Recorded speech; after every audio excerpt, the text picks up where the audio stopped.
Books online में खुश आमदीद।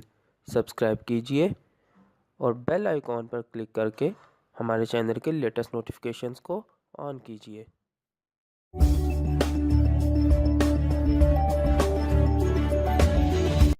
अऊज़ु बिल्लाहि मिनश शैतानिर रजीम। बिस्मिल्लाहिर रहमानिर रहीम। आज हम कुदरतुल्लाह शहाब की किताब माजी के 20वें हिस्से के साथ हाजिर हैं। आज हम इस किताब के जिस चैप्टर का आगाज़ करेंगे उसका नाम है स्टेनोग्राफ़र। आइए शुरू करते हैं। ये शायद उसका पहला शेर था। मेरे सपनों के बाग में दबे पाँव कौन आया, माली उसे थाम ले, वो मेरे शबनम के मोती चुरा रहा है। टाइप किए हुए कागज़ों के पलंदे में शायद वो अपना प्राइवेट नोट पेपर रख के भूल गई थी। मैंने मेज़ की घंटी बजाकर उसे बुलाया। देखो ग्रेसी, ये शायद तुम्हारा कागज़ है। यस सर, वो झींपी और फिर इसका गला बाहर आया, जैसे मैंने इसकी टाइपिंग में हज़ारों गलतियां पकड़ ली हों। सॉरी सर, मेरी भूल से दूसरे कागज़ों में चलाया है। जब तुम्हारी गज़ल पूरी हो जाए मिस, तो मुझे दिखाना, मैंने मजाकन कहा। उसने ट्रे की फाइलों को इकट्ठा किया और जल्दी से निकल गई। उस रोज़ शायद वो सारा दिन अपनी मुकम्मल होने वाली गज़ल में खोई रही। सुबह सुबह मैंने कई ज़रूरी सर्कुलर लिखाए थे, वो शाम तक टाइप करके न लाई। मैंने बुलाकर पूछा, सब कागज़ ज़रूरी हैं मिस, अभी ख़त्म नहीं हुए? सॉरी सर, मैं फ़ौरन लाती हूँ, उसके लहजे में इल्तिजा थी। और गज़ल? मैंने ताना दिया। मेरा ख्याल है मेरे इस तन से इसके दिल पर चरका सा लगा। गालिबन वो इस अचानक चोट के लिए तैयार न थी। थोड़ी देर बाद चपड़ासी सारी टाइप शुदा फाइलें ले आया। अमूमन मुझे इस भूली सी लड़की पर तरस आता था। मैं समझता हूँ कि वो तीर की तरह सीधी और बेबल थी। वो अभी तक अपने स्कूल का नीला फ्रॉक पहनकर दफ्तर आया करती थी। अब तक इसमें क्लासरूम की आदतों का परतो था। स्कूल की कई लड़कियों में जो अल्लड़ सी बेबाकी होती है, ग्रेसी में भी थी। इसको फाइलों के अंबार ने पामाल नहीं किया था। एक दिन लिखाते लिखाते मैंने ग्रामर की गलती की। ग्रेसी ने टोक दिया, दोनों तरह ठीक है। मैंने अपनी पोजीशन का लिहाज रखना ज़रूरी समझा। नहीं सर, नेल्सन की हाई ग्रामर में इसे गलत ठहराया गया है। मैंने हार मान दी। मुझे तलाश के बावजूद भी इसके टाइप किए हुए पलंदों में इमला की गलती ना मिलती थी। अगर वो स्कूल छोड़ने से पहले सीनियर कैम्ब्रिज का इम्तिहान पास कर लेती तो शायद दफ्तर में इसे अगला ग्रेड मिल जाता। जब वो कागज़ों के ढेर में टाइपराइटर के सामने बैठती थी तो यूँ नज़र आता था जैसे एक संजीदा से बच्चे को ज़बरदस्ती बुज़ुर्गों के कपड़े पहना दिए हों। वो बोलती बहुत कम थी। मैंने 2-4 दफ़ा इत्तफाकन इसे हंसते देखा था। एक बार उस वक्त जब कुछ लिखाते लिखाते मेरी पेंसिल मेज़ से फिसल कर नीचे जा पड़ी। मैंने दोनों पाँव जोड़कर कई बार इसे उठाने की कोशिश की, लेकिन नाकाम रहा। फिर मैंने घंटी बजाकर चपरासी को बुलाया। उसने पेंसिल उठा दी। ग्रेसी बेख्तियार हंस पड़ी। क्या बात है मिस? मैंने पूछा। कुछ नहीं सर, मुझे किंग ब्रोस और मकड़ी का किस्सा याद आ गया था। चोट बर्जस्ता थी, लेकिन मुझे ज़्यादा ना भाई। शायद ग्रेसी को भी मेरे तेवर बुरे लगे, लेकिन ये मेरा कियास ही कियास है, क्योंकि इसका गोल मोल चेहरा स्पंज की तरह था, जिसमें जज्बात के परनाले भी हों तो निशान छोड़े बगैर जज़ब हो जाएं। दूसरी बार जब मैंने इसे हंसते देखा तो नाजुक मौका था। उस रोज़ दफ्तर की एक लेडी असिस्टेंट मिस मार्गरेट ने 2 माह की छुट्टी के लिए दरख्वास्त भेजी थी। क्लर्कों में कानाफूसी हो रही थी और वो अपने सेक्शन की टाइपिस्ट लड़कियों की तरफ कनखियों से देखकर मुस्कुरा रहे थे।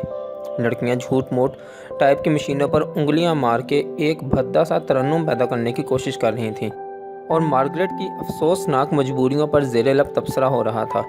ग्रेसी ना मुस्कुराहटों में शामिल थी, ना चहमगोइयों में। वो हस्बे मूल कागज़ों का पलंदा लिए खट खट टाइप कर रही थी। बदमाश। दफ्तर के हेड असिस्टेंट एलिश बाबू ने मार्गरेट की दरख्वास्त पर सिफारिश नोट लिखते हुए कहा, ये एंग्लो इंडियन छोकरियाँ आगा पीछा तो देखती नहीं और फिर 2 महीने की छुट्टी मांग लेती हैं।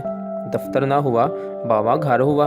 किसने कहा था कि साले टॉमियों के साथ दिन रात रक्षा में घुमा करो? एलिश बाबू ने कलम कान में घुमाकर कुछ ऐसी अदा से कहा जैसे टॉमियों की बजाय अगर मार्गरेट इसके साथ रक्षा में घूमती तो गोया महफूज रहती। फिर एलिश बाबू ने खसियानी बिल्ली की तरह कनखियों से ग्रेसी की तरफ देखा और आवाज़ में लोच पैदा करके बोला, मिस ग्रेसी, तुम्हारा क्या ख्याल है? अगर मार्गरेट के लिए सिर्फ 1 महीना की छुट्टी की सिफारिश कर दूं तो काम चल जाएगा ना?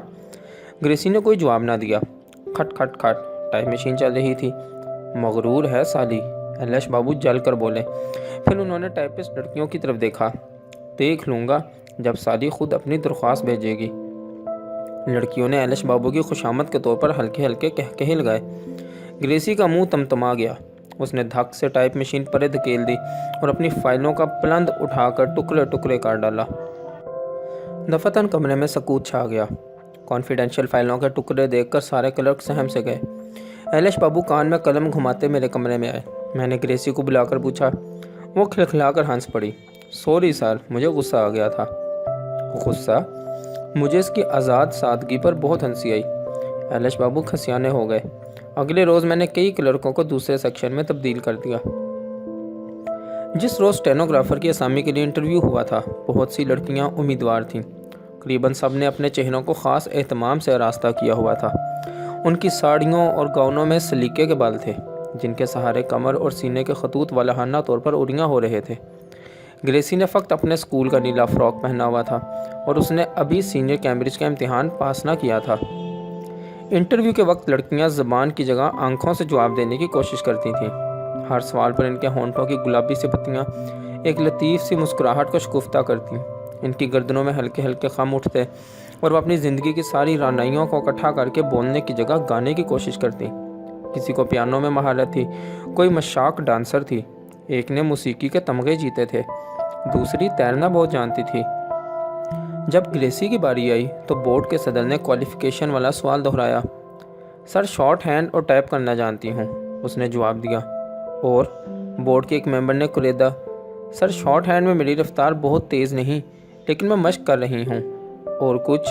दूसरे मेंबर ने जोर दिया। सर, आपको शायद स्टेनोग्राफर की ज़रूरत है, ग्रेसी ने याद दिलाया। टराख।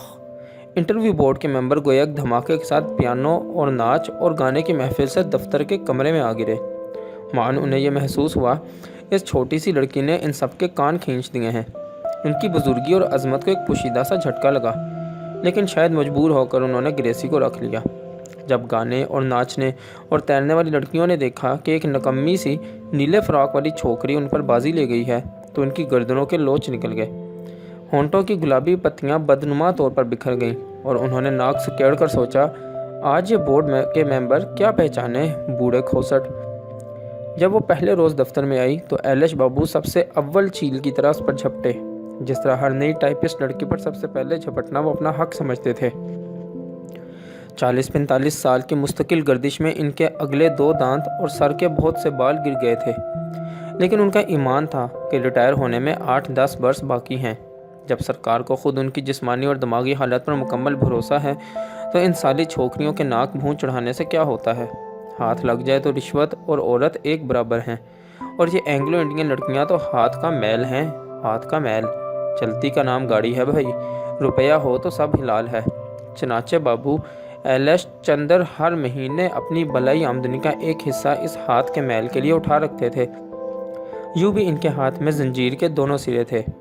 अगर इनकी चलती हुई गाड़ी को ज़रा सा हिचकोला भी लगे तो लड़कियों की तरक्की के परवाने एलिश बाबू की लोहे की अलमारी से गुम हो जाते थे। उनकी छुट्टी की दरख्वास्तें दराजों में पड़ी पड़ी गर्द से अट जाती थीं और उनकी तनख्वाहों के बिल में गैर हाज़िरियों के सुर्ख सुर्ख निशान नज़र आने लगते थे। लेकिन अब शायद उम्र में पहली बार एलिश बाबू को महसूस हुआ कि उनकी गाड़ी के पहिए के सामने एक बड़ा सा रोड़ा आ पड़ा है। इसलिए वो ग्रेसी से ज़्यादा खुश ना थे।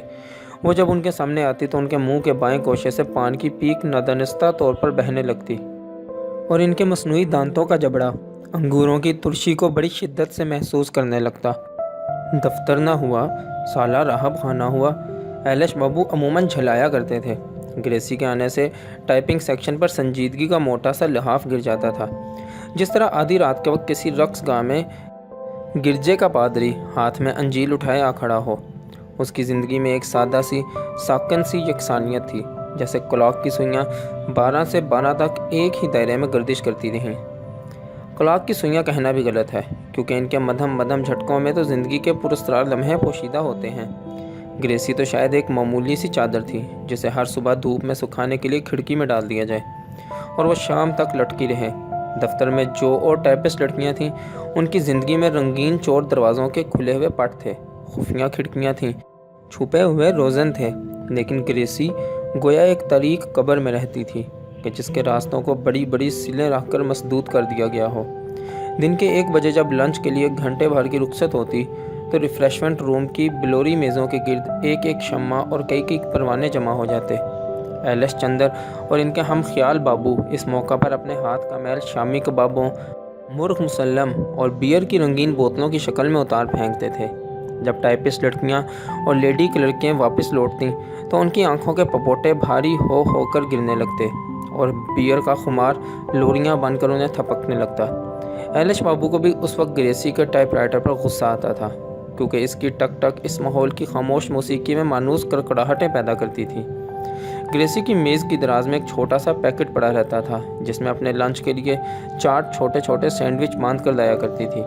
جب شام کے 5 بجتے تو وہ بچی ہوئی فائلوں کا بنڈل اٹھا کر سائیکل پر جا بیٹھتی تھی۔ مجھے کئی بار خیال آیا کہ میں اسے اپنی کار میں بٹھا کر گھر چھوڑ آؤں، لیکن کچھ بات تھی کہ میری کبھی ہمت نہ بندی۔ جب دوسری لڑکیاں دفتر کے دروازے میں نمودار ہوتی تھیں تو مشتاقان دید کا غول ان کو ہاتھوں ہاتھ لیتا۔ کچھ خالی وردیوں والے ہوتے تھے، کچھ کمپنیوں اور دفتروں میں کام کرنے والے اینگلو انڈین چھوکرے، کبھی کبھی ہوٹلوں کے گائیڈ اور رقص گاہوں کے دلال بھی اپنا پھندا اٹھائے پہنچ جاتے تھے۔ کسی لڑکی کو رکشہ میں جگہ ملتی، کوئی وکٹوریا میں سوار ہو جاتی، کسی کے لیے ٹیکسی منتظر ہوتی، اور پھر ان کی شام کا آغاز فرپوز میں چائے کے ساتھ ہوتا۔ لائٹ ہاؤس میں سینما، گریٹ ایسٹرن میں ڈنر، ڈانس اور وسکی کے چمچماتے ہوئے پیگ، جذبات کے انگارے، آگ، دھواں اور رات کے پراسرار سائے۔ لیکن گریسی کی زندگی میں تو ایک سائیکل تھی جس پر سوار ہو کر وہ تیز چرنگی سے گزر جاتی، نیو مارکیٹ سے چاکلیٹ یا ٹافی کا ایک پیکٹ خریدتی اور پھر گورا چند روڈ پر اپنے چھوٹے سے فلیٹ میں چلی جاتی۔ اس کی زندگی کا سرمایہ جارج تھا، ایک چھوٹا بھائی جسے قدرت کی ستم ظریفیوں نے گریسی کی امانت میں دے دیا تھا۔ جب جارج بغل میں کتابوں کا بکچہ اٹھائے اسکول سے لوٹتا تو گریسی کے لیے گویا زندگی کا ایک نیا دن طلوع ہوتا تھا۔ وہ ننھی سی لڑکی اپنی زندگی کا لمحہ جارج کے قدموں پر بچھا دیتی تھی۔ اگر اس کا بس چلتا تو وہ ساری کائنات سمیٹ کر جارج کی جھولی میں ڈال دیتی۔ گریسی کے ذہن میں اپنے بچپن کے دھندلے سے عکس تیرتے رہتے تھے۔ اس کا باپ کلکتہ کی ایک اسٹیمر کمپنی میں ملازم تھا۔ گریسی کو محض اتنا سا یاد تھا کہ عام طور پر آدھی رات گئے ایک بدمست اور مخمور باپ راب کے نشے میں چور گھر میں آیا کرتا تھا۔ کبھی کبھی وہ گریسی کی ماں کو بغل میں لے کر یوں جھنجھوڑنے لگتا جیسے بھوکا کتا ہڈیاں چچوڑ رہا ہو، لیکن عموماً وہ آتے ہی غصے سے بےتاب ہو جاتا تھا۔ نہ جانے کیوں اس کی آنکھوں میں شرارے سے چھوٹنے لگتے اور وہ شوربے اور گوشت کی پلیٹوں کو اندھا دھند بیچاری بیوی کے سر پر دے مارتا تھا۔ کئی دفعہ اس نے گریسی کو بھی پیٹا تھا، یوں ہی بلا وجہ، اور گریسی کو اب تک یاد تھا کہ اس کا باپ کئی بار عجیب سی لڑکیوں کو گھر میں لے آتا تھا۔ پیلی دھنسی ہوئی آنکھیں، زرد گالوں پر سرخی اور پاؤڈر کے بدنما دھبے، بکھرے ہوئے بال، باہوں پر ابری ہوئی نیلی رگیں۔ ایک دفعہ ایک ایسی ہی سرخ بالوں والی بدصورت لڑکی کئی روز ان کے گھر ٹھہری، اور جب جانے لگی گریسی کے باپ نے گھر کے کپڑے، برتن اور زیور اٹھا کے ٹیکسی میں ڈال دیے اور سرخ بالوں والی لڑکی کے بازو میں بازو ڈال کر چلا گیا۔ 15 برس سے گریسی کی ماں امید کا چراغ جلائے بیٹھی تھی کہ شاید ٹیکسی پر آدھی رات گئے ایک بدمست شرابی گھر میں آئے اور اس کی ہڈیاں چوڑ کر رکھ دے۔ اس بیچاری کا سر پلیٹوں کی چوٹ سہنے کے لیے ترس گیا، لیکن جو ٹیکسی جا چکی تھی وہ واپس نہ آئی۔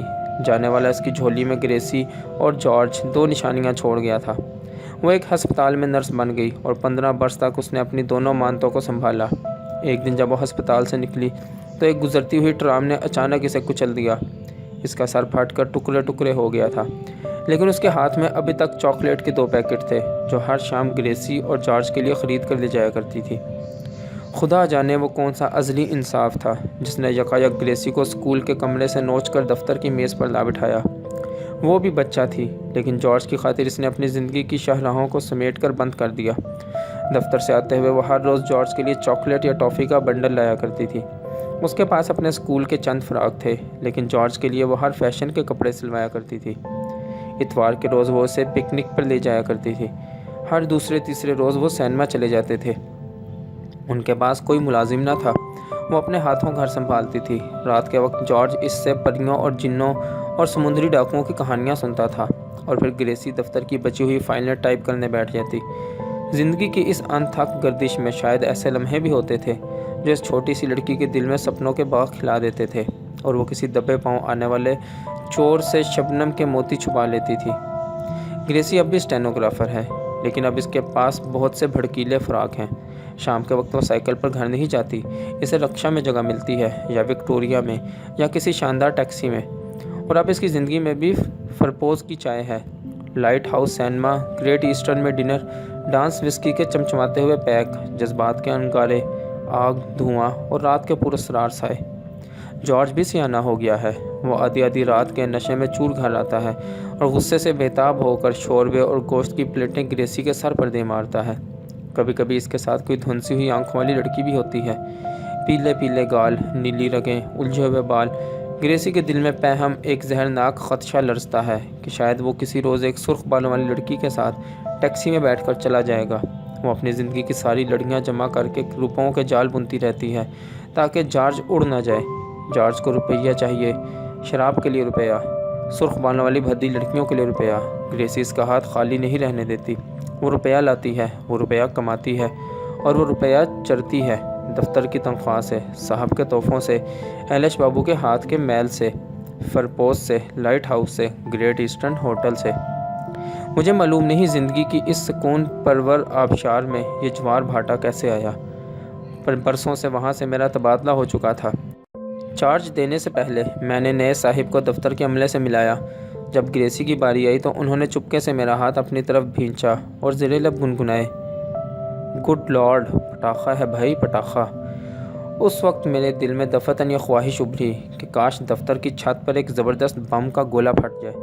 جب میں ریل گاڑی پر سوار ہوا تو دفتر کا سارا اسٹاف الوداع کہنے آیا ہوا تھا، ان میں گریسی نہ تھی۔